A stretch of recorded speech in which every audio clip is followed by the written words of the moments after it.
دخترت خیلی عاقل و فهمیده و باهوشه. اول باید در موردمون بهش میگفتی و بعد منو اینجا میآوردی.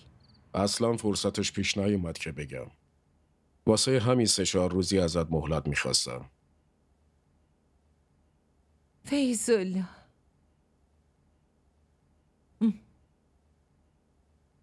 من فرصت نداشتم. میدونی من گزینه‌های زیادی داشتم. اگه تو چند روز دیگه معطل میکردی اون وقت من با یکی دیگه. رکشی، شامو حاضر کن دخترم.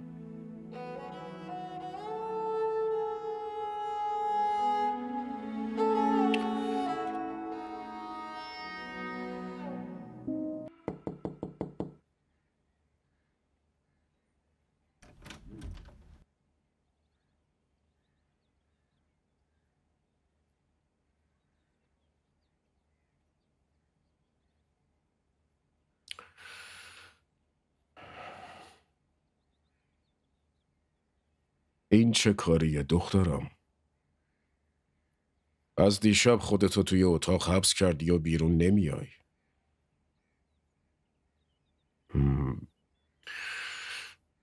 اون میخواست تو رو ببینه. کی؟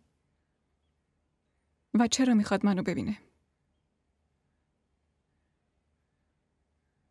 اون دیگه مادرته.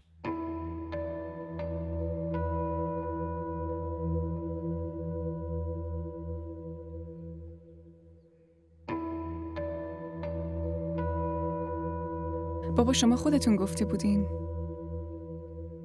که راکشی مادرت دیگه زنده نیست. از امروز من هم پدرتم و هم مادرت. اینقدر زود از مادر بودن خسته شدی؟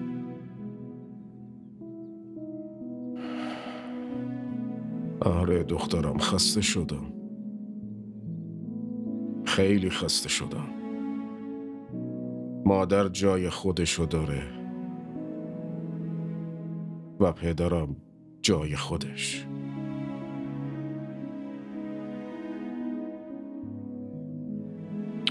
ببین من کار خلاف شرعی نکردم که به تو که دختر خودمی توضیح بدم. بیا دست و رو تو بشور و بیا پیشش. باید با هم زندگی کنید. باید با هم کنار بیایید.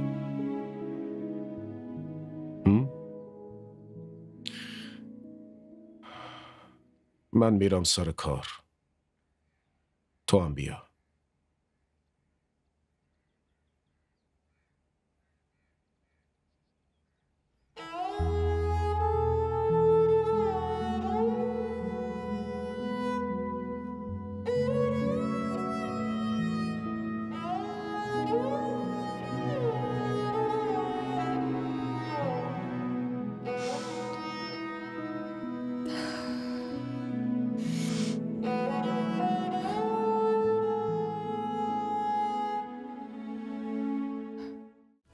کانال ما رو سابسکرایب کنید.